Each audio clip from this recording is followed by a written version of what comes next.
Bom dia, amados irmãos e irmãs. Que a graça e a paz do Senhor esteja com todos. Sejam todos bem-vindos à casa do Senhor. Vamos juntos, né? Prestarmos esse culto, louvor e adoração a Ele.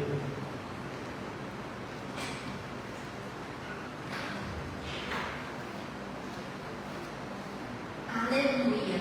Dê graças ao Senhor, porque Ele é bom, porque a sua misericórdia dura para sempre. Vamos nos colocar em pé. Vamos orar a Deus pedindo a sua presença neste culto. Vamos ter um momento de oração, de adoração. Pedir para a nossa irmã Marta para que nos eleve a Deus nesta oração. Graças te damos, Senhor, em nome de Jesus amado, muito Espírito Salvador. Nós nos alegramos por podermos estar em tua casa, Senhor, para te louvar, para te agradecer e apresentar a tua palavra. Que cada um, nesta manhã, possa receber, Senhor, a visita do Espírito Santo, sair daqui com uma alegria tão grande, ó Pai, só tu pode dar, Senhor. Obrigado, meu Deus, e aceita a nossa oração, o nosso louvor, em nome de Jesus. Amém. Em pé como estamos, vamos cantar o hino número 1, Adorai em Majestade.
Leitura do Uníssimo, 1 Crônicas 29, 10, 18.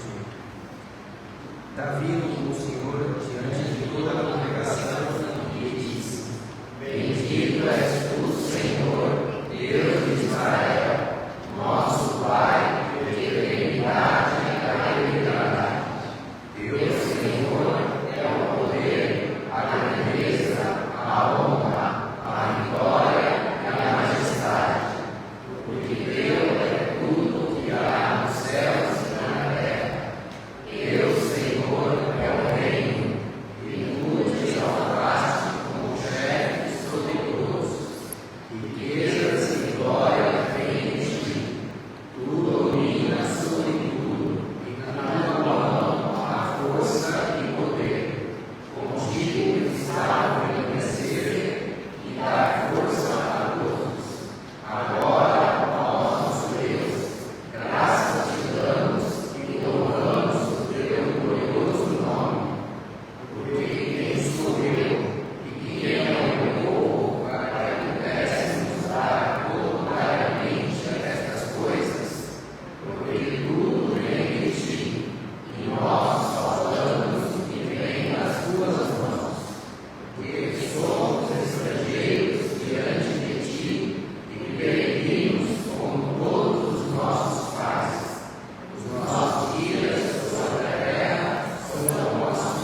preparando para o momento de confissão de pecados, vamos ter um momento de leitura bíblica.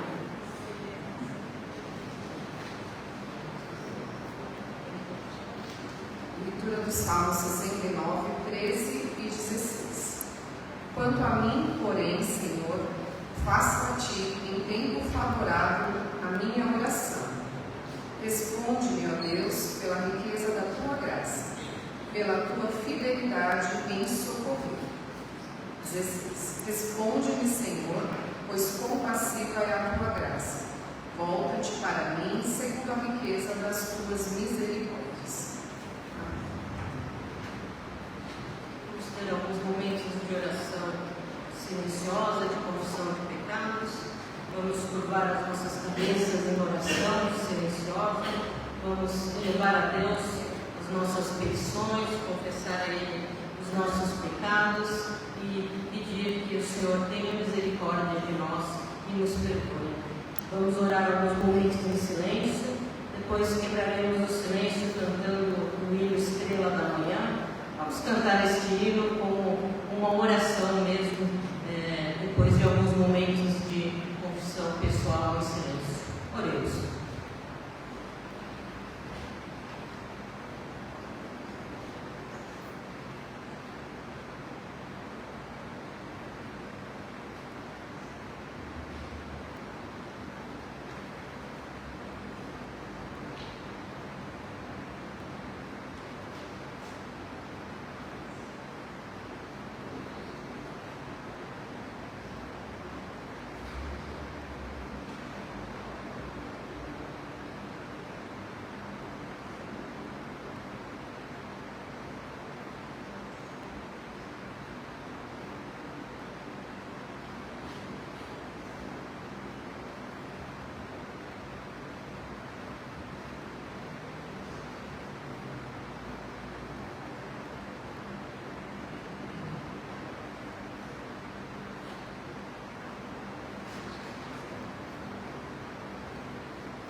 Irmãos, a graça e a paz do nosso Senhor Jesus.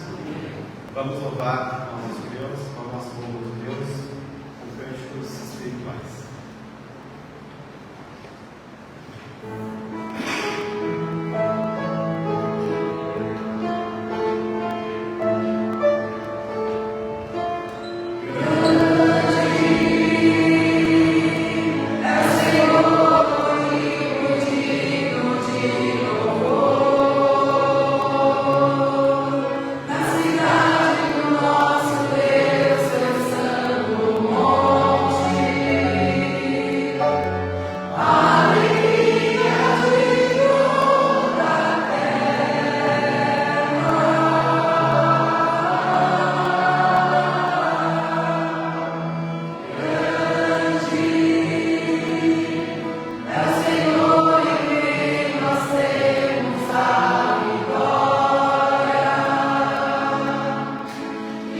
Coração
sobre a família, acima de tudo, sobre cada um de nós, independente se é o chefe da família, se são os filhos, se é a esposa, marido, não importa, ela tem o dever de todos nós derramarmos o nosso ser e declararmos que a nossa casa, a nossa família pertence unicamente a Jesus. Então vamos fazer isso cantando também.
função de nós não termos aquele levantamento, né, solene de ofertas, parece que ele ficou meio solto aí na liturgia.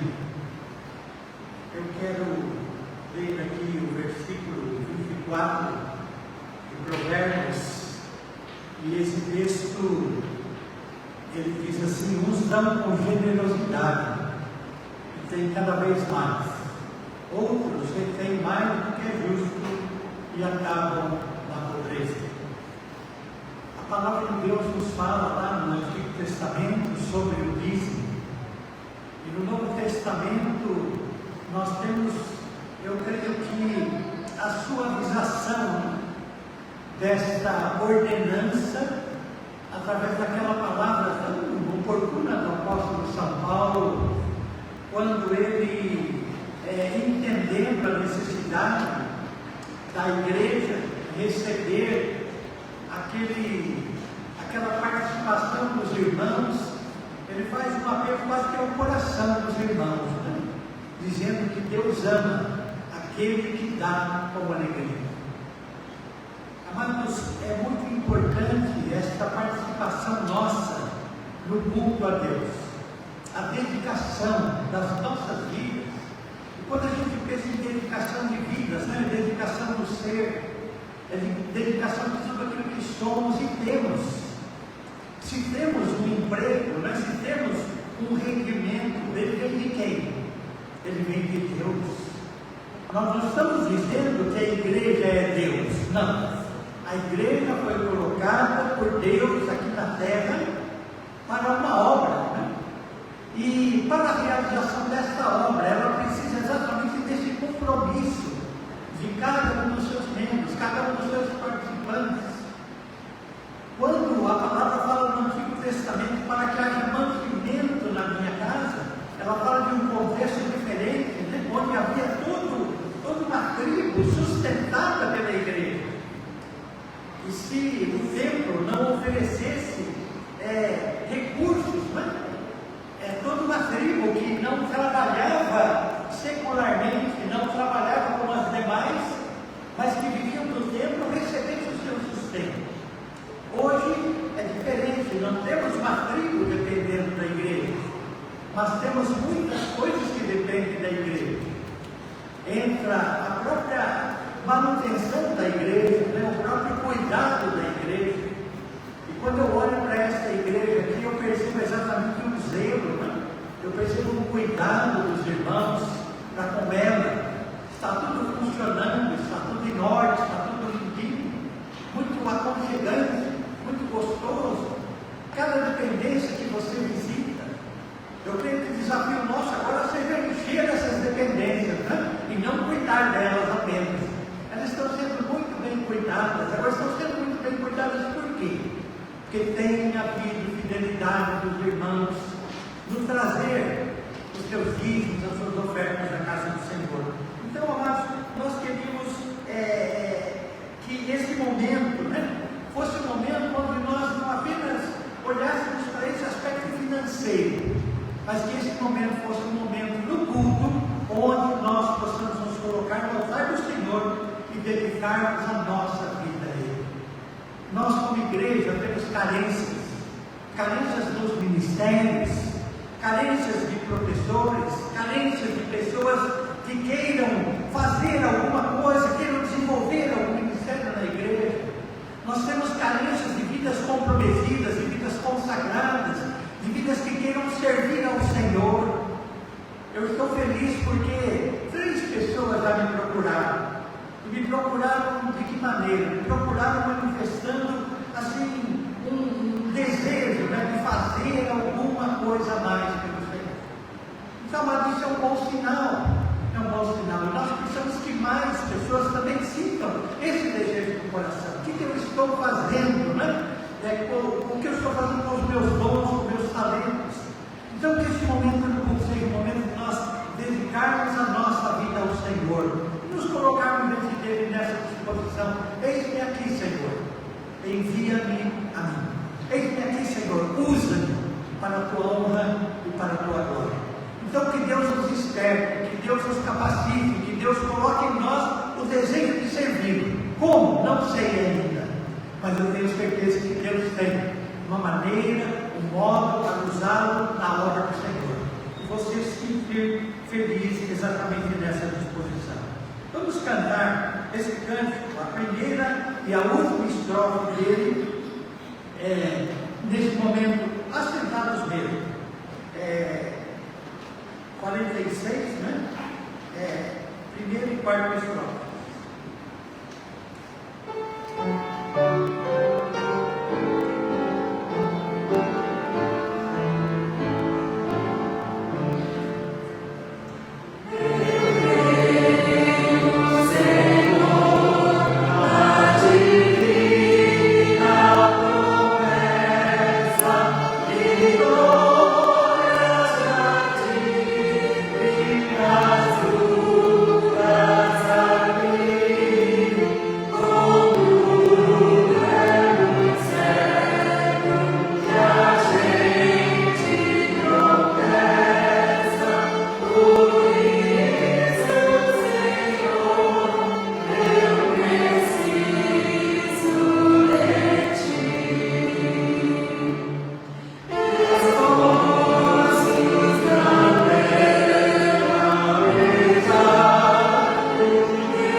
Ter uma palavra de oração agora, lembrando, né, que Deus é aquele que opera em nós, tanto querer como realizar. Curvemos as nossas cabeças, nos dedicando a nossa vida ao Senhor agora. Oremos ao Senhor. Senhor Deus e Pai, que está a nossa vida colocada no teu altar.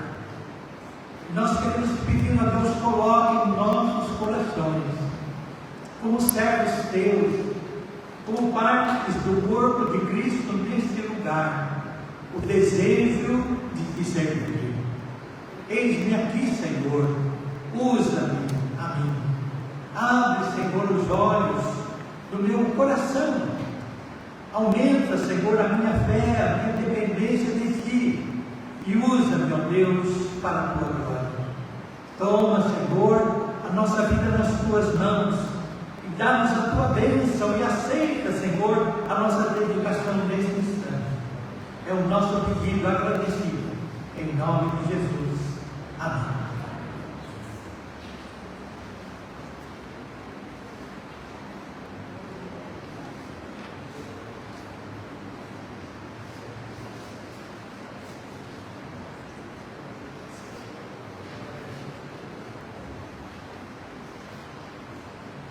Leitura de intercessão e gratidão. 1 Tessalonicenses 5, 16 a 18. Estejam sempre alegres, orem sem cessar. Em tudo deem graças, porque esta é a vontade de Deus para vocês em Cristo Jesus. Amém. Nós estamos em uma maneira diferente de dirigir o culto, né? Então é muito importante essa participação da família. Momento de intercessão, momento de gratidão. E o texto usado aqui é um texto que fala exatamente daquela que deve ser a nossa característica, a nossa marca, né? E exatamente estar sempre alegre, orar sem cessar, em tudo agradecer a Deus, porque essa é a vontade de Deus para nós. Vimos agora há pouco na aula de escola dominical, né, que mesmo na adversidade, esta verdade continua prevalecendo. Esta verdade continua sendo um desafio para cada um de nós.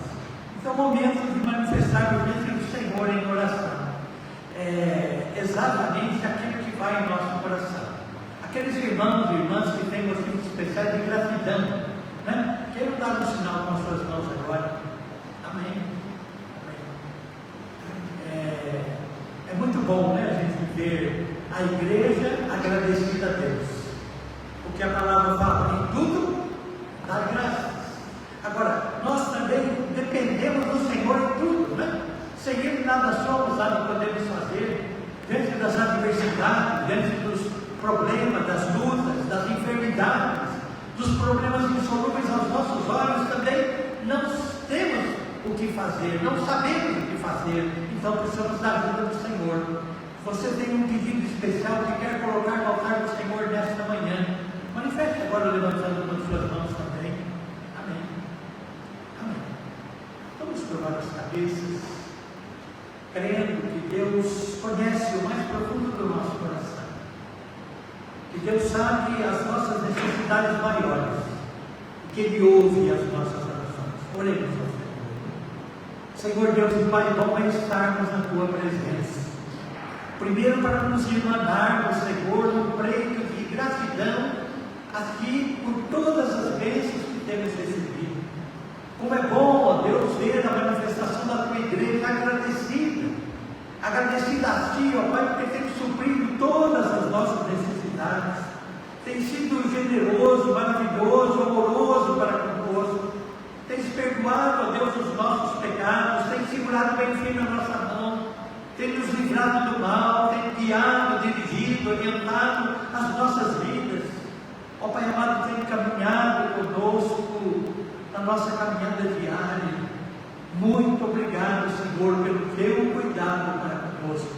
Muito obrigado pelo Teu cuidado para com a nossa família, Deus amado. Continue, ó Deus, a ter misericórdia de nós. E agora também queremos nos irmanar, ó Deus, com os que sofrem. E queremos colocar no Teu altar, ó Deus, agora a vida daqueles que sofrem lá no Rio Grande do Sul. Ó Deus, visita, ó Deus, visita poderosamente aquelas vidas, Senhor, carentes, necessitadas, Senhor, de todo tipo de auxílio neste momento, ó Deus, que a Tua graça e a Tua bênção seja sobre eles, Senhor amado, dando a eles, Senhor, aquilo que as demais coisas não podem dar, Senhor, que os demais recursos não podem dar, ó Deus, mas dando a eles a Tua presença, Senhor, a Tua presença de modo especial neste momento. Nós queremos também agora nos irmanar com os nossos irmãos aqui, que levantaram as suas mãos, que manifestaram diante de Ti essa necessidade, ó Deus, esse desejo, ser propício, Senhor, a cada uma dessas vidas aqui agora. Coloca a Tua mão de poder sobre cada uma delas. Tu sabes as necessidades, Tu sabes os problemas, Senhor, Tu sabes, Senhor, o que cada vida aqui precisa, ó Deus. Então visita poderosamente essas vidas e manifesta a Tua glória em cada coração, em cada vida, que acima de tudo eles sintam, ó Deus, neste instante a Tua presença confortadora, a Tua presença consoladora, a Tua presença libertadora, a Tua presença curadora, Pai amado. Põe a Tua mão de poder sobre a vida de cada um dos Teus servos e servas e manifesta o Teu querer e a Tua vontade para a honra e glória do Teu nome. Ouve, Senhor, a nossa oração, pois o fazemos confiados nos méritos de nosso Senhor e Salvador Jesus Cristo. Amém.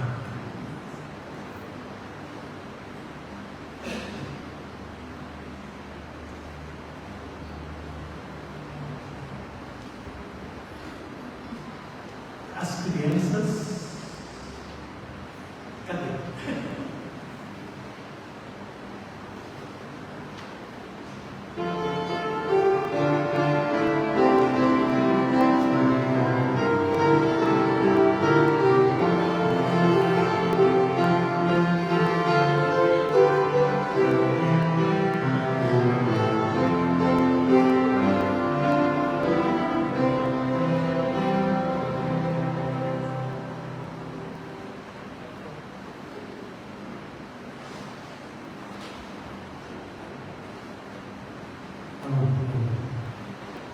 Olha, está melhor hoje, né? Já tem mais crianças. Louvado seja o nome do Senhor. E hoje nós vamos ter a oração pelas crianças, por uma criança que também está vindo do culto conosco hoje nesta manhã. Vamos orar ao Senhor? Obrigado, Senhor, por mais um dia na sua casa, Senhor. Abençoe essa aula que nós estamos tendo, Senhor. Aqui em cima, que os alunos aprendam muito, Senhor. E lá embaixo, que as crianças aprendam, se desenvolvam muito com a sua palavra, Senhor. Que a gente cresça no seu caminho, Senhor, com muita fé e alegria, Senhor. Obrigado por tudo. Abençoe todos que não podem estar aqui, que eles queriam estar aqui, Senhor. Abençoe todos eles e nós que estamos aqui, Senhor. Obrigado por tudo. Em nome de Jesus. Amém. Então, as crianças se sintam abençoadas nesta manhã por uma criança. Em nome de Deus, abençoe a todos. E fica aberto para os demais aqui, né, a possibilidade, né? Domingo que vem, e um de vocês orar também, tá bom? Fiquem com Deus, então. Deus abençoe a todos. Pode.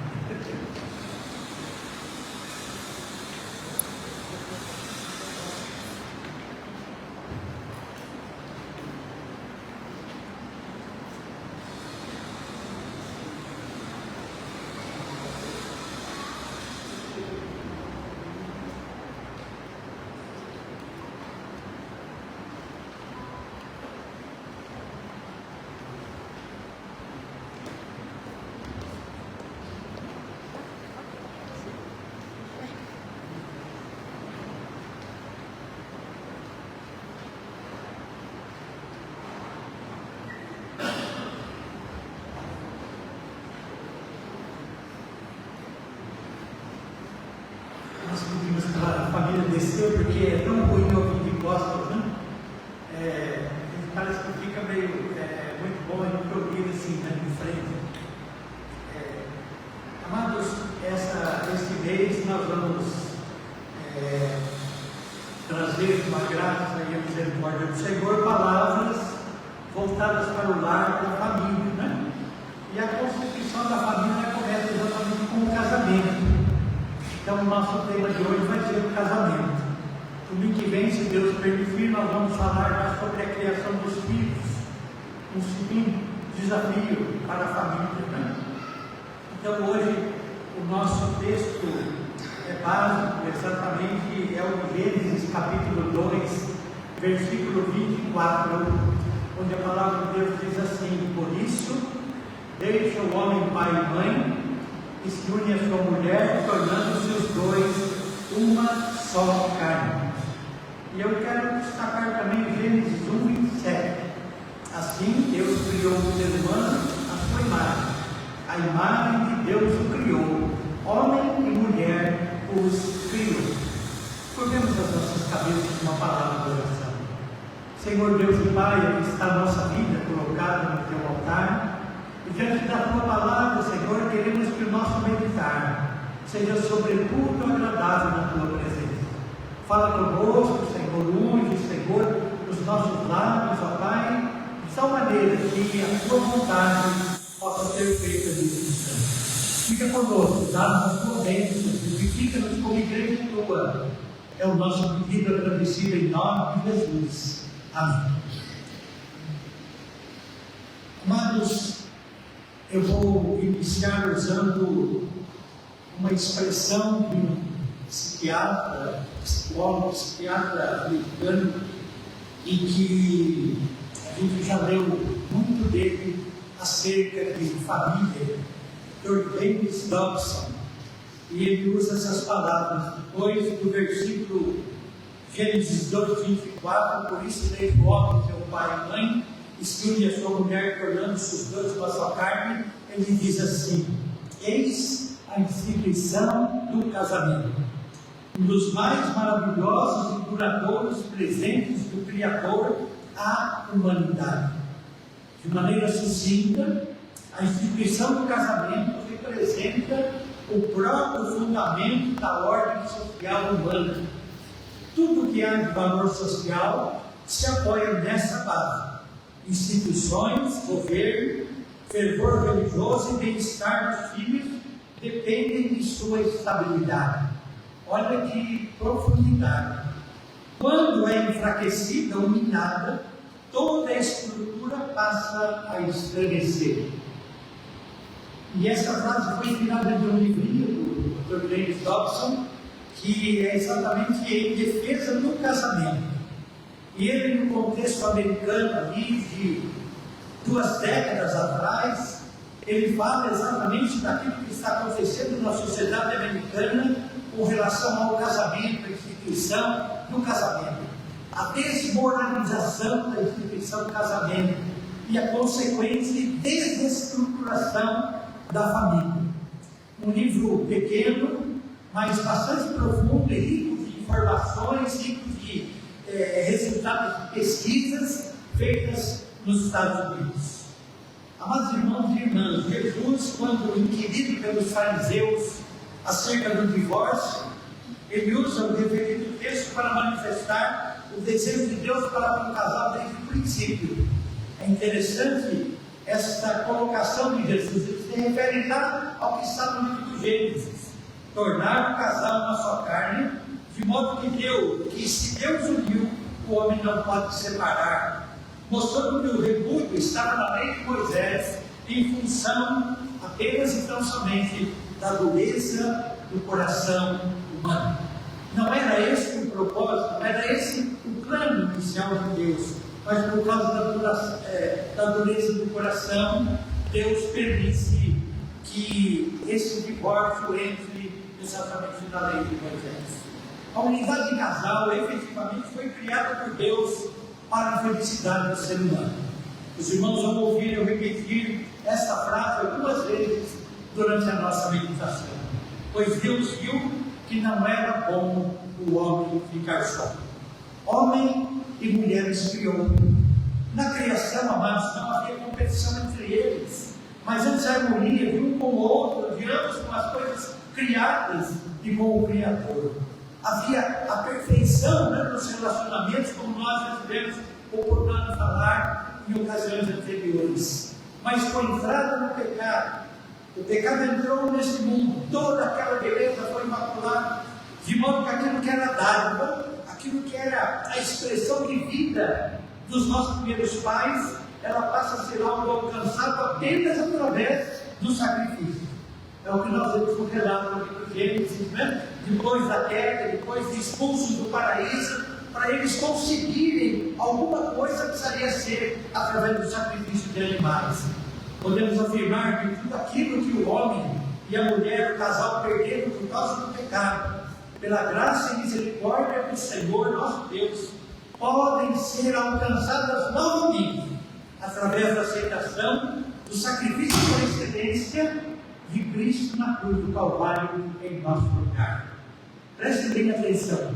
Aquilo que nós tínhamos no passado, através do sacrifício de Cristo, pode ser restabelecido no presente.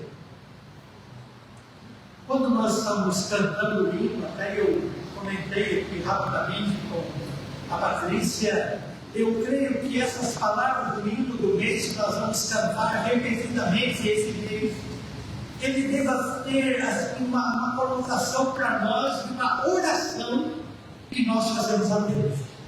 Não de um triunfalismo onde nós ostentemos uma condição, mas alguma coisa que nós necessitamos e precisamos buscar do Senhor. Ou seja, Deus pode fazer do nosso lar, da nossa casa, esse lugar de bênção que cantamos. E não ficarmos simplesmente manifestando isso como se é o que temos e que somos e que nada impede que vivamos assim. Por quê? Porque quando cantamos dessa forma, quando externamos isso, nós deixamos muita gente frustrada, porque eles olham para si e falam: então eu não sou crente. Então eu não tenho, por que eu não tenho essa experiência? Então, amados, vamos colocar exatamente no sentido do desafio que o cântico traz para nós, para que nós busquemos do Senhor essa manifestação da graça dele em nosso lar e em nossa família. Hoje o casal, amados, usa com muita dificuldade, desde a preparação para o casamento, pois mesmo com o sonho de um ou de ambos, existe todo um clima contrário, e esse clima é traduzido por perguntas que são feitas àqueles jovens que lá no seu local de trabalho e na sua família pretendem se casar. Perguntas do tipo: para que papel? Para que compromisso? Para que casamento? Depois, temos os motivos para o casamento, sendo o mais comum esse: queremos ser felizes. Queremos ser felizes. E querer ser feliz sem ter em mente o fazer a felicidade do outro, muitas vezes é o que ocorre. Eu quero me casar para ser feliz, só que eu esqueço a figura do outro. O ser feliz tem como referência apenas o ter, né? Apenas o ter. Ou seja, para eu ser feliz, eu preciso ter isso, preciso ter aquilo, preciso ter aquilo outro. Eu preciso estar preparado para me casar, porque só assim eu serei feliz. E tudo fica baseado nesse ter. Quantas vezes, amados, temos visto todo esse ter se desmoronar em pouco tempo? O ser feliz baseado nas conveniências, né? Os casamentos arranjados, os casamentos que agradam a família, os casamentos convenientes. Amados, o casamento virou manipulação também, jogo de interesses. As dificuldades naturais no relacionamento a dois, a falta de diálogo entre os dois, a interferência da família tomando partido. Quantas vezes nós, aconselhando casais que estavam interessados em casar, perguntávamos, né, onde vocês vão morar? Onde vocês vão morar? Porque não é que morar perto dos pais, né, de um lado ou do outro, seja o fim do mundo, mas a probabilidade de interferência é muito grande. E quando essa probabilidade de interferência, a felicidade de Deus, ela fica em jogo.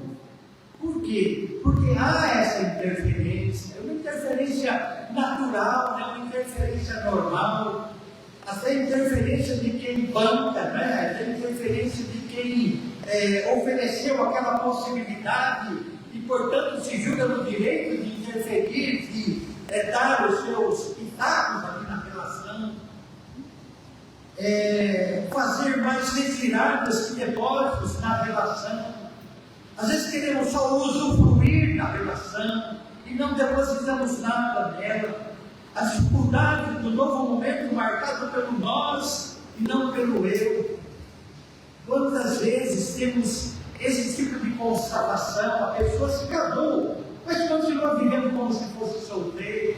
A pessoa se casou, mas a minha preferência por isso, por aquilo, os meus gostos, os meus passatempos, continuam os mesmos. Isso é um absurdo dentro do casamento.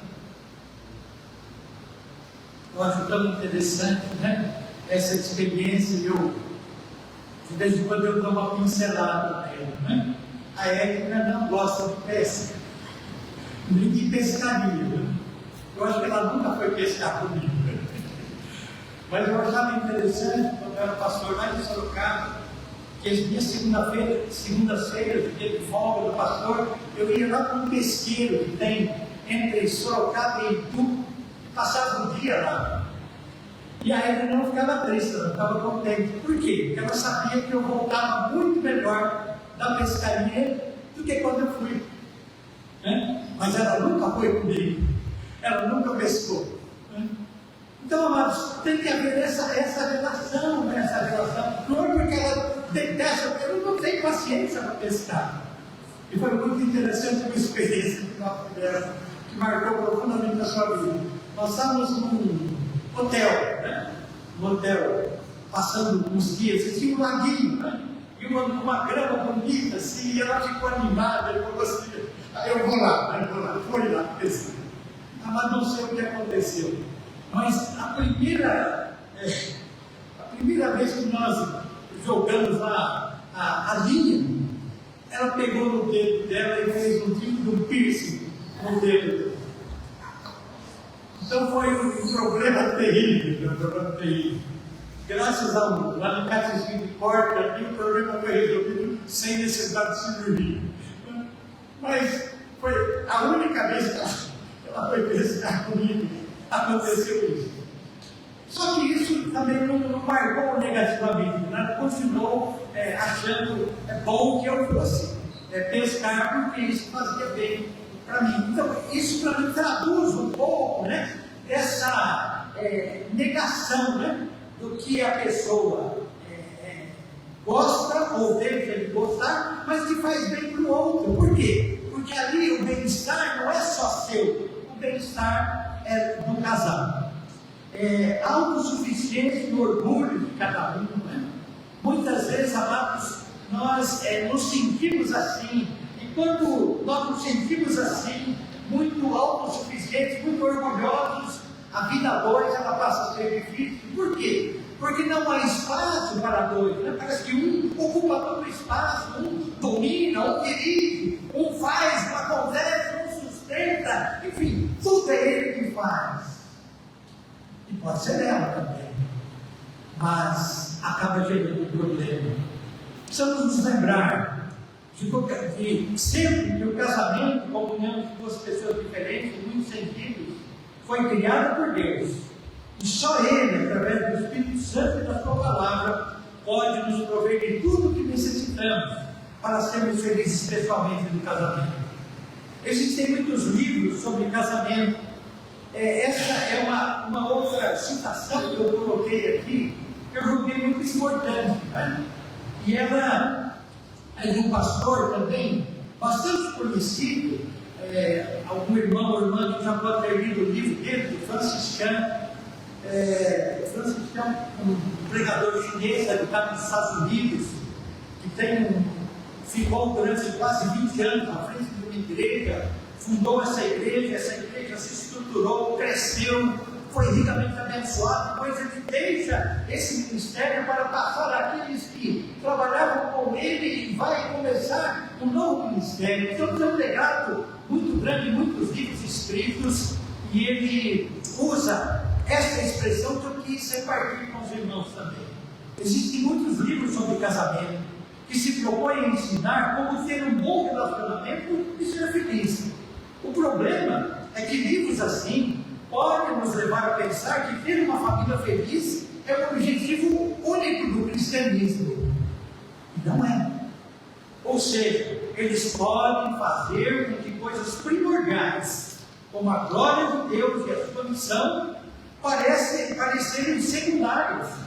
Podem nos influenciar a trocar a felicidade eterna pela felicidade imediata. Deus nos promete não apenas uma felicidade no lar, mas promete uma felicidade eterna. Um dos livros do Hernandes Dias Lopes sobre casamento, eu também usei uma citação aqui. Ele fala: o casamento, à luz da palavra, é temporário, não é eterno, né? E ele explica a partir do texto, né, onde Jesus é inquirido lá sobre essa questão do divórcio, e ele fala, né, que na eternidade não se casam nem se dão em casamento. Isso contraria um pouco algumas especulações, né, que nós ouvimos por aí a respeito exatamente de nos identificarmos, nos conhecermos e confirmarmos a nossa vida na eternidade. Mas ele faz essa observação. Ele diz assim: então, tais obras não levam em conta o fato de que é possível ter um casamento terreno, feliz, e depois ser infeliz por toda a eternidade. Essa comparação que ele faz eu acho muito interessante, né? Por quê? Porque o casamento, ele está bastante previsto na palavra do Senhor, ele tem muitas orientações da palavra do Senhor a respeito dele, mas eles não podem, né, substituir essa felicidade temporária, não podem substituir a felicidade eterna prometida pela palavra de Deus a todos aqueles que creem no Senhor. Eu me lembro de uma irmã de Sorocaba que me procurou dizendo que ela havia criado os seus filhos e na criação dos filhos ela se sentiu bastante absorvida, e nesse absorver ali ela entendeu que tinha que cuidar deles em todos os sentidos, mas deixou de lado a questão da fé. E hoje ela nos procura e diz que os seus filhos são pessoas maravilhosas, pessoas bem formadas, todos eles formados, todos eles bem colocados no mercado, mas não querem saber de Deus, não sentem a necessidade de Deus. Então, amados, esta irmã nos deu um testemunho, né? E depois ela fala da sua tristeza hoje em estar sozinha na casa do Senhor e sentir que os seus filhos estão distantes de Deus. E ela fala exatamente dessa frustração que ela tem, onde ela, ao mesmo tempo que era muito feliz na sua casa, no seu lar, na sua família, ela percebia que essa eternidade prometida pela palavra, ela não conseguia vislumbrar na sua casa, na sua família. Amados, não existe um casamento perfeito, mas o casamento à luz da palavra envolve um pacto diante de Deus. E ele não é somente uma união entre homem e uma mulher envolvendo direitos conjugais, mas uma união que nasce do pacto de mútuas promessas. O homem e a mulher ali fazem promessas uns ao outro. Desde o início, esse acordo implica em deixar pai e mãe, unir-se ao cônjuge e se tornar uma só carne. Essa aliança é feita diante de Deus, que se torna testemunha desse pacto. Malaquias 2,14 tem um texto que fala bem claro disso: o Senhor foi testemunha da aliança entre ti e a mulher da tua mocidade. E aqui é uma advertência, né? Porque fala da infidelidade da própria igreja ao Senhor, usando essa figura do casal, como a qual fosse desleal, sendo ela a tua companheira e a mulher da tua aliança. O livro de Provérbios ensina que o casamento é um compromisso bilateral entre o homem e uma mulher, e condena o adultério como quebra dessa aliança conjugal. Esse leito, né, sem mácula, de acordo com a palavra, é algo fundamental. Essa quebra deliberada é feita diante de Deus contra o cônjuge e contra Deus que instituiu o casamento. É Deus quem une marido e mulher no casamento. Esse é o ensino das Escrituras, de modo que já não são mais dois, porém uma só carne.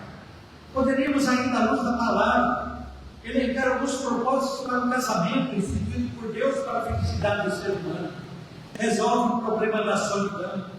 Na criação, mesmo o homem desfrutando de uma perfeita comunhão com o Criador, vivendo em um lugar perfeito, havia um vazio em seu coração, observado por Deus, que diz: não é bom que o homem viva só, far-lhe-ei um auxiliador idôneo.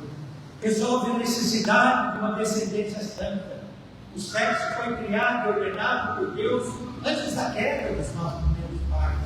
A propagação da raça humana, aqui eu cito um psicólogo também bastante antigo, né, que trabalhou durante muito tempo nessa área de aconselhamento conjugal, e nessa área, um dos livros mais antigos, exatamente é desse autor, Jay Adams, e ele diz assim: a propagação da raça humana é um subpropósito do casamento, não o seu principal objetivo.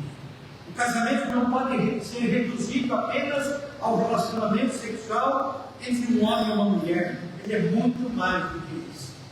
Também resolve as necessidades emocionais, morais e físicas do ser humano. O casal foi criado por Deus para a satisfação dos aspectos emocional, moral, espiritual e físico.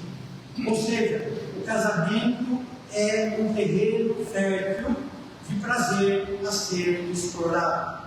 A relação entre marido e mulher, mesmo diante das lutas e dificuldades, pode e deve ser algo prazeroso. O casamento foi criado por Deus para a felicidade do ser humano. Eclesiastes 9:9, Provérbios 5, 18 e 19, só vou citar rapidamente. O casamento requer fidelidade de ambas as partes. E esse mesmo autor faz a seguinte afirmação: pessoas imperfeitas realizam casamentos imperfeitos, e casamentos imperfeitos necessitam de constante abnegação e contínuo investimento. Talvez não seja uma palavra de alento, né? Mas é uma palavra verdadeira. Uma palavra que traduz bem a experiência que nós temos enquanto casal. Pessoas imperfeitas realizam casamentos imperfeitos. Casamentos imperfeitos necessitam de constante abnegação e contínuo investimento. Como nós falamos, o que foi perdido pode ser restabelecido, mas só com a graça e a misericórdia do Senhor. Não bastam os esforços humanos. O segredo para se ter um casamento feliz está mais em ser a pessoa certa do que em procurar a pessoa certa. Um outro aspecto que eu gostaria de destacar aqui: a própria palavra de Deus usada em casamentos para ilustrar uma relação perfeita apresenta relatos de terríveis problemas familiares. Amados, quantas vezes nós já fomos participar de um casamento e o pastor gastou um tempo muito grande ali falando de um casal lá no Antigo Testamento, da relação maravilhosa que eles tinham. A Bíblia não omite as crises, as lutas, as dificuldades vividas por essas mesmas famílias. Eu quero lembrar apenas algumas delas. Na vida dos patriarcas, né? Na vida de Abraão, o pai da fé, um homem usado, dirigido, abençoado pelo Senhor. Ele acaba tendo um filho com uma escrava e gera o nascimento, a criação de duas nações, e tem grande sofrimento no seu lar, na sua relação familiar, exatamente em função do não crer na promessa do Senhor, não crer ali, e não dá para a gente entrar no mérito, né, se induzir ou não pela esposa. O certo é que uma grande confusão foi gerada por essa desobediência desse pai na fé. Nós temos o filho Isaac e sua esposa Rebeca, pai de Esaú e Jacó, por falhas na criação dos filhos, preferência que a mãe tinha por um dos filhos. Isso gera problemas terríveis, de modo que quase um acaba matando o outro em função dessa crise gerada nessa família. E é uma família que foi ricamente abençoada pelo Senhor. É uma das famílias dos patriarcas. Na vida do rei Davi, um homem segundo o coração de Deus, ungido por Deus, mas que teve várias mulheres, conseguindo uma delas através do adultério e do homicídio, e como consequência, o seu lar totalmente dividido, a luta de seus filhos ambicionando o poder, a tristeza que amarga Davi na morte de seu filho, exatamente em função desse quadro familiar criado por ele mesmo. Na família do profeta Samuel, homem de Deus que dirigia o povo de Deus, seus filhos, né? Seus filhos também juízes, Joel e Abidias, acusados de corrupção. O que isso quer dizer, pastor? Quer dizer que a Bíblia, ela não mostra experiências de super-homens, experiências de super-famílias, mas a Bíblia mostra para nós experiências de seres humanos, carentes e necessitados. Seres humanos que, apesar de terem passado por esses problemas, foram ricamente abençoados pelo Senhor. Ricamente abençoados pelo Senhor. Porque, amados, muitas vezes nós, né, diante de um problema familiar, nós nos sentimos muito mal, porque começamos a perguntar o que eu fiz de errado. O que aconteceu? Será que é problema da família? Será que é problema dos meus pais? Será que eu fiz alguma coisa errada para estar passando por isso? Amados, não existe nada disso. Não existe essa maldição hereditária. Porque quando você pensa em maldição hereditária, você tem que lembrar que aquilo que a palavra faz uma menção a respeito, ela fala de alguma coisa muito maior, que é a bênção do Senhor. Ela fala dessa possibilidade. É claro, você foi criado num clã, você foi criado numa família onde todos moravam juntos ali. E é claro que o pecado do pai, o pecado do patriarca, acabava prejudicando a família. Mas mesmo em meio a esse contexto, a bênção do Senhor era muito maior. Muito maior. Era capaz de abençoar. Então não se sinta inferiorizado, não se sinta triste, não se sinta menor do que quem quer que seja, por estar passando por lutas familiares. Lembre-se, a bênção do Senhor quer alcançar cada uma das nossas famílias. lares. Amados irmãos e irmãs, poderíamos ficar aqui contando experiências felizes e infelizes sobre o casamento, usando a própria palavra. Mas cada um de nós, casados, tem a sua experiência. Os que não se casaram futuramente também terão a sua experiência. Portanto, vamos sintetizar assim.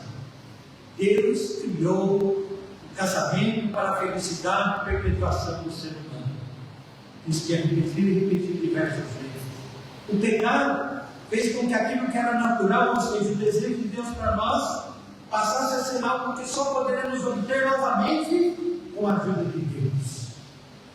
Ou seja, vivíamos a presença de Deus, caímos com o pecado e poderemos voltar à presença de Deus. Tudo aquilo que o ser humano perdeu por causa do pecado dos nossos primeiros pais pode ser alcançado novamente através daquilo que Cristo fez por nós. Morreu pelos nossos pecados, para que pudéssemos ter novamente vida e vida em abundância. E pudéssemos aqui mesmo desfrutar de uma sombra daquilo que Ele tem prometido para os seus filhos na eternidade. Isso é o que a palavra promete a cada um de nós. A presença, a direção e a orientação do Espírito Santo sobre os nossos lares, sobre as nossas famílias. No livro escrito pelo reverendo Hernandes sobre casamento, depois ele fala sobre divórcio dentro dessa sequência, né? Ele fala casamento, divórcio e novo casamento. É um livro bastante interessante, um livro bastante profundo, muito fundamentado na palavra do Senhor. Ele coloca ali uma historinha. E essa historinha eu queria repartir com os irmãos também. Já ouviram falar de uma pequena história conhecida como a Casa dos Mil Espelhos? Um pequeno e alegre cãozinho ouviu falar desse lugar e resolveu visitá-lo. Lá chegando, saltitou feliz, escada acima até a entrada da casa. Olhou através da porta de entrada com curiosidade, levantando as orelhinhas e balançando a cauda rapidamente, quando abriu um enorme sorriso e foi saudado também com 1000 sorrisos. Quando saiu dali, pensou: que lugar maravilhoso! Voltarei mais vezes aqui sempre que puder. Neste mesmo vilarejo havia um outro pequeno cãozinho, mas que não era tão alegre quanto o primeiro. Esse cãozinho também resolveu um dia conhecer aquela casa. Ao chegar lá, subiu lentamente as escadas e olhou através da porta. Mas o que ele viu o deixou horrorizado.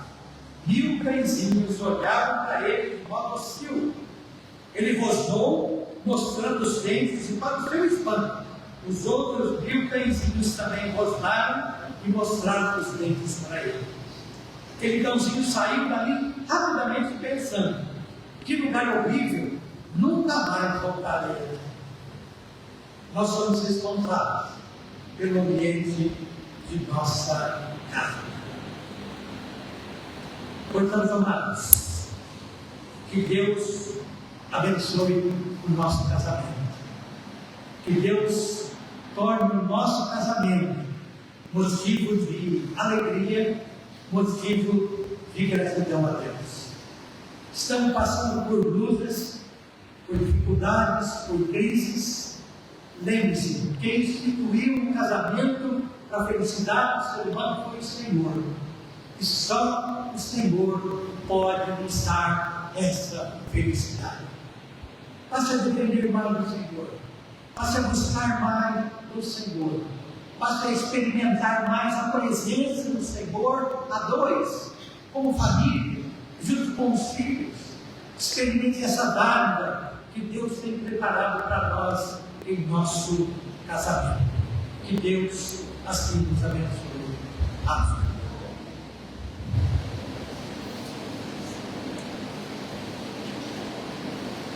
Esse cântico, amados, que nós colocamos aqui na nossa liturgia, 390, ele é um cântico bastante longo, né?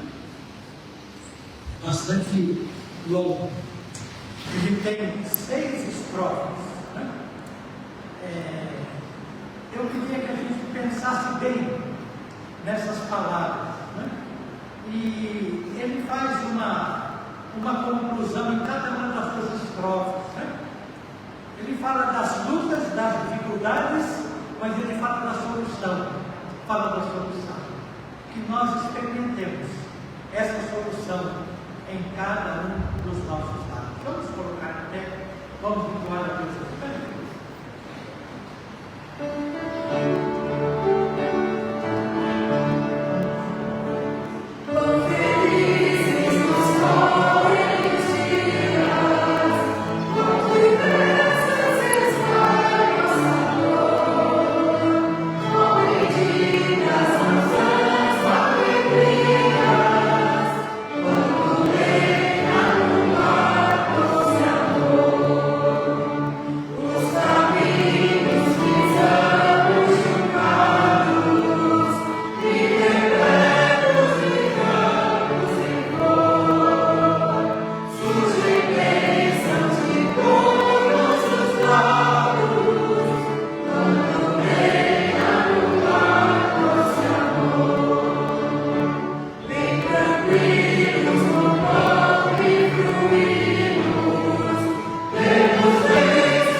da igreja, se aferir com cruel insistência. Nos visitam doenças e dor. Mesmo assim, bênçãos vêm com frequência quando reina no lar do céu. Que Deus capacite, né? Nós temos orado pelos enfermos da igreja, orado pelos cuidadores dos enfermos da igreja, orado pelos lares que os enfermos pertencem, para que Deus possa operar esse milagre, mesmo em meio ao sofrimento, o amor de Jesus prevalece. Que Deus nos abençoe. Podemos ser.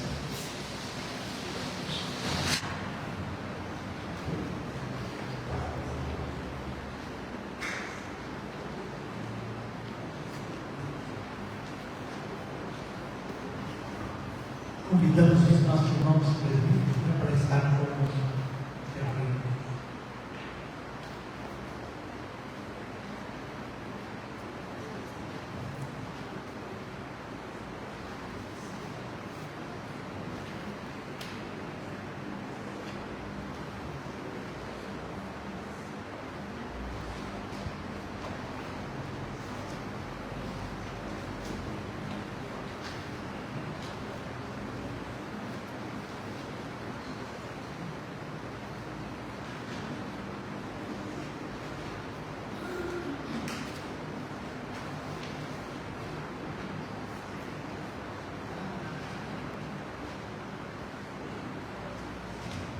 curvar as nossas cabeças, nós vamos orar ao Senhor nesse momento, iniciando esse momento da celebração da Santa Ceia do Senhor, celebração eucarística, né?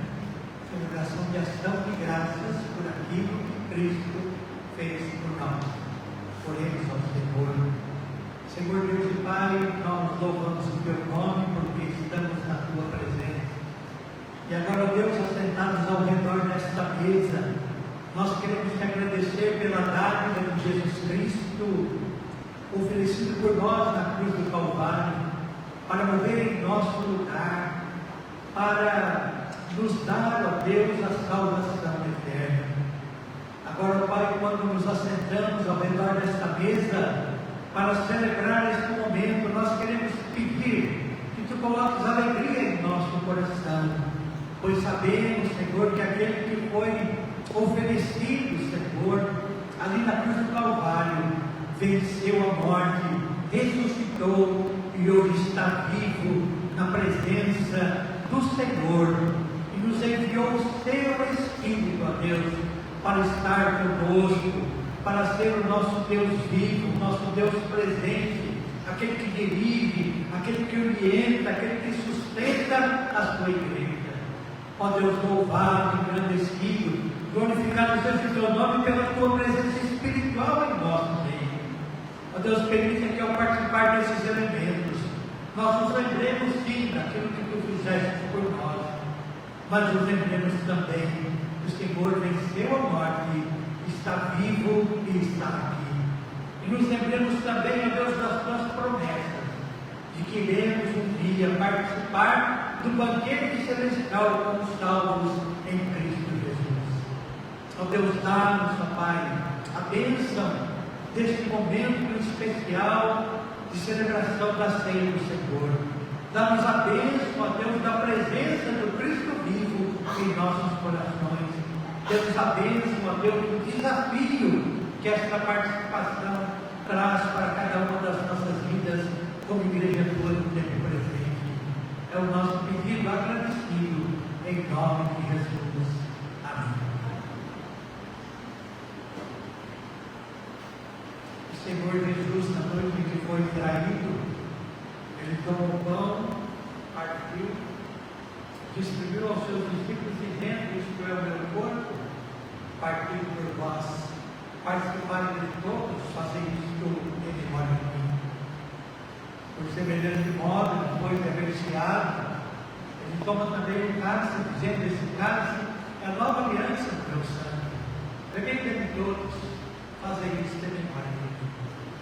Porque todas as vezes que beberdes, que comerdes o pão, que beberdes o vinho, anunciais a morte do Senhor até que Ele venha.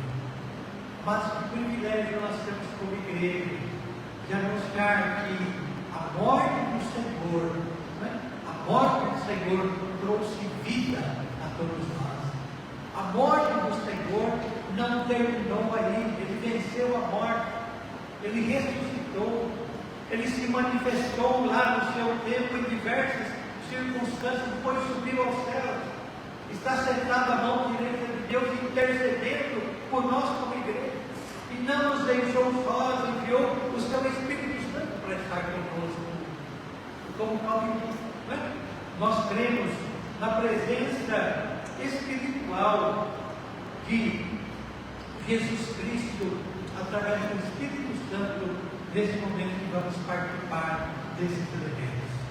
Então nós vamos consagrar a Deus esses elementos agora, e ao mesmo tempo consagrar as nossas vidas ao Senhor, para que possamos com dignidade participar do sacramento da ceia do Senhor.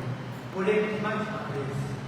Senhor Deus e Pai, abençoe esses elementos, Senhor, que eles possam ter um significado especial para cada uma das nossas vidas, que eles possam, ó Deus, representar verdadeiramente a presença espiritual do Senhor no meio da sua igreja, que Ele possa nos trazer, ó Deus, aquele alento que precisamos como igreja no tempo presente.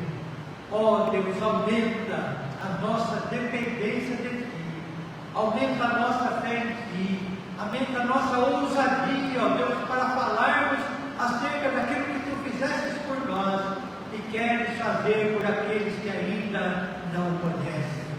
Ó Deus, dá-nos este amor por aqueles que ainda não conhecem a Cristo. E que ao participarmos da ceia do Senhor, nós possamos ser alimentados, fortalecidos e desafiados a melhor que servir. Dá-nos esta bênção nesta manhã, abençoando o Seu povo, a Sua igreja, cada irmão, cada irmã que vai participar. Que sejamos ricamente abençoados através das bênçãos advindas desta participação. Fica seguro conosco. É o nosso pedido agradecido em nome de Jesus. Amém. Os irmãos vão receber a ceia, vão aguardar um momento para que todos participemos a uma voz. Nós vamos cantar cântico ainda de joelhos, depois vamos ter a distribuição do cântico.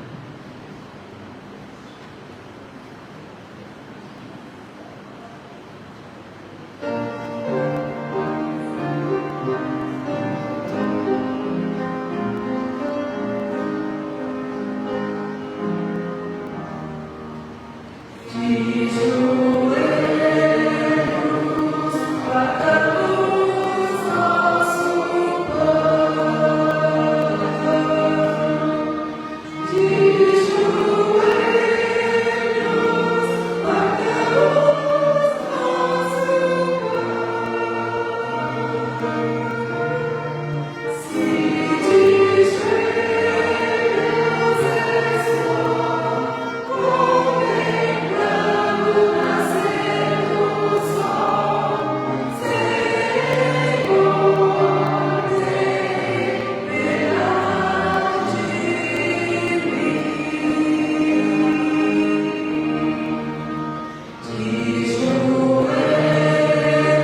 todos fazer isso, meu Pai.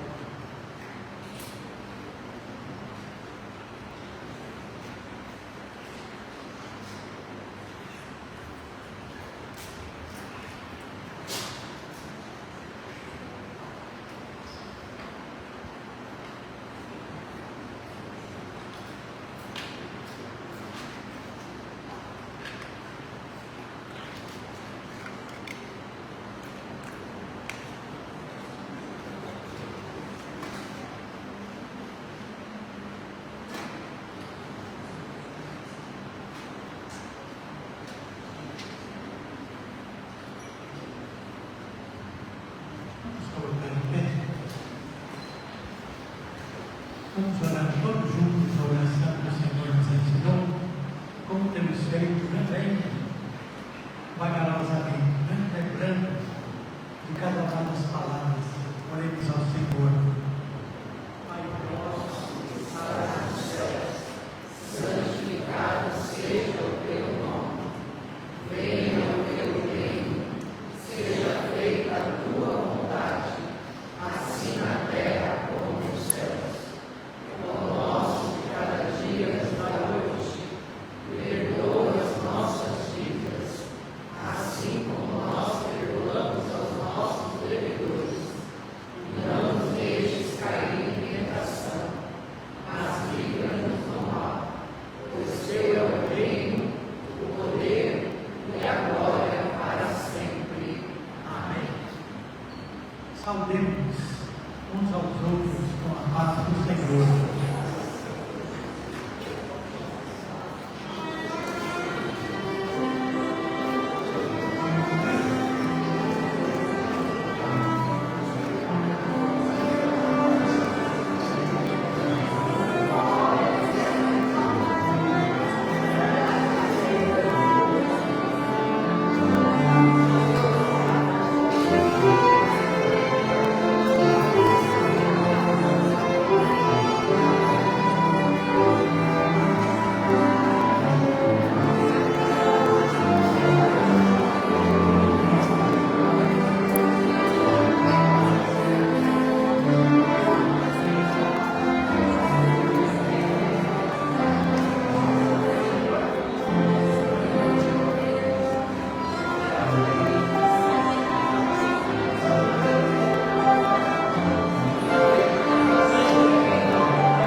Sabem que ela tem uma dificuldade grande de locomoção, sabe que antes do Aristides falecer, ela participava muito de todas as atividades da igreja, né?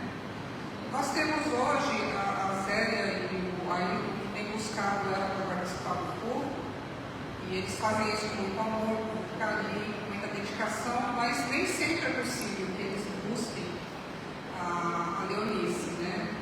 E a gente sabe que ela gostaria muito de estar aqui. A vontade dela é tanta que um dia desses ela veio de ônibus, né?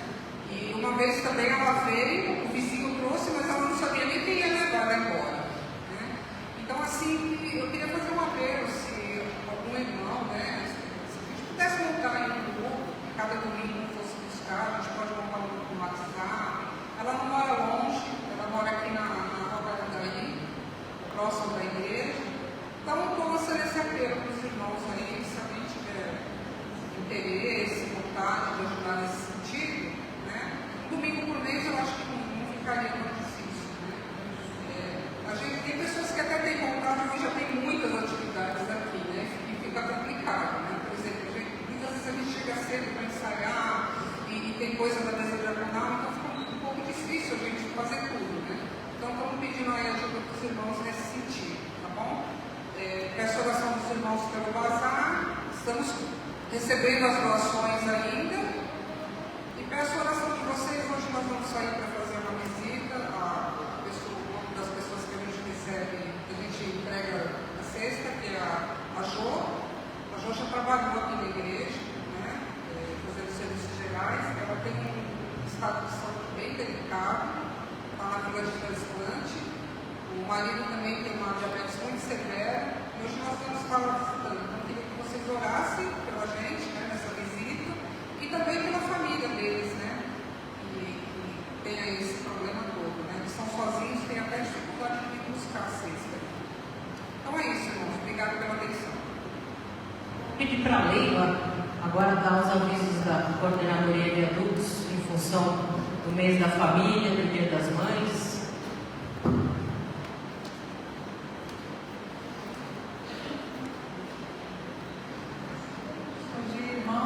Eu acho que a maioria eu já tenho falado, né? Quem não pegou ainda o amigo da oração, a família, né? Da oração está comigo lá, tá? Pegue na saída. É um mês que nós vamos orar uns pelos outros. Eu acho que é uma coisa muito boa, né? Que envolveu praticamente a igreja toda. E no dia 25 nós faremos essa revelação. Culto, assim, culto não, vai ser um louvor, uma confraternização, e que a família que você tirou, você vai orar o mês todo, e nesse último dia, que é dia 25, você traga uma lembrancinha, tá? Nada, só para não ficar, passar em branco assim, ou uma flor. Se a família que você tirou, você tem mais afinidade, pode ficar à vontade, tá? Traga o que você quiser. E o café da manhã, né? Eu já estou recebendo o pessoal aí, já estou anotando as pessoas que forem participar. Não esqueçam de me passar um nome hoje e durante essa semana, não, mais no começo, né? Para a gente poder ter as quantidades suficientes do café da manhã. Bom, as que já estão acostumadas a fazer as coisas, passem também para mim. Os que não quiserem colaborar com algum valor em dinheiro, valorzinho simbólico, só para ajudar. Vocês sabem que as coisas de café hoje estão bastante caras, né? Então é uma ajuda assim que vai ser o valor que você achar melhor, só me fale, tá bom? Para a gente contar com todos e não faltar nada no café. Obrigada. Me falaram que o motivo da reunião no dia 25, né, é revelar a família secreta, né, a família de oração, mas me falaram também que vai ser a noite do orgulho. Então, se só a oração não for motivo, vai ser a noite do orgulho. Vai ser uma novidade, né? É uma novidade. Inovar aí, fazer uma coisa diferente. Então, os irmãos dobrem a quantidade de orações aí para poder ver no dia 25 animado. Agora eu vou chamar o último aviso de hoje, que é a Bárbara vai falar em nome do Departamento Infantil, um aviso importante para as mães e os filhos.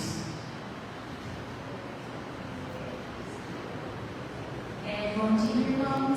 Eu queria avisar, do departamento infantil, que esse sábado agora, dia 11, a gente vai repetir aquela dose e fazer à tarde mães e filhos aqui na igreja, às 15h30. Todas as mães estão convidadas. Nós vamos ter um momento inicial, uma mensagem, enquanto as crianças e jovens estiverem aqui no ensaio final. Depois a gente vai ter uma atividade artística mães e filhos, assim como foi outro ano, com um lanchinho. Então, eu queria pedir, por favor, quem tiver vontade, quiser vir participar da nossa confraternização, enviar o nome para mim junto com os filhos que virão com vocês até quarta-feira no meu WhatsApp. Quem não tiver número pode mandar para minha mãe, para a Patrícia ou para o Guilherme, que eles me repassam. Então é isso, dia 11 às 15h30. Vou pedir para o Guilherme levantar minha sacolinha que está aí, ó, Guilherme. Levanta para todo mundo ver. Esse foi o artesanato do ano passado que eu fiz com os meus filhos. Então, as mães que vieram, esse ano vai ter um outro artesanato, uma nova arte que vai ser feita, né, Bárbara, com as mães e os filhos. Então, mães da igreja, participem, venham. Quem vai falar, meu filho não vai vir. Meu pai não, pode vir, a gente empresta um filho para você. Não tem problema. O importante é que as mães venham, tenham esse momento de confraternização também. É muito importante a igreja ter também, né, pastor, esses momentos de confraternização. É isso. Eu me esqueci de alguém que eu conheço há muito tempo, então a gente até nem lembra que é visita, né? Aí sim, está nos visitando, né? E nós queremos agradecer a sua presença, tá? A Silvia a gente conhece desde a época da equipe colaboradora nossa, com a equipe de evangelismo, lá de quantos anos atrás, né? Eu não era nem pastor, eu tenho 44 anos de ministério, só para não ter uma ideia. Então é uma pessoa muito amada nossa e ficamos muito alegres de recebê-la hoje aqui na nossa igreja, tá? Deus abençoe grandemente a sua vida. Vamos colocar de pé, vamos declarar a bênção, né? Estamos despedindo da casa do Senhor. Eu queria que todos, né, pudessem ter da parte do Senhor uma semana abençoada e abençoadora. Abençoada todos querem, né? E abençoadora que seja o nosso desejo na presença do Senhor. Receber a bênção. Que a graça de nosso Senhor e Salvador Jesus Cristo, o amor de Deus, nosso eterno e bendito Pai, que a bênção, a comunhão e as consolações do Santo Espírito estejam mesmo em cada uma das nossas lares e também de Deus sobre a terra, agora e para sempre.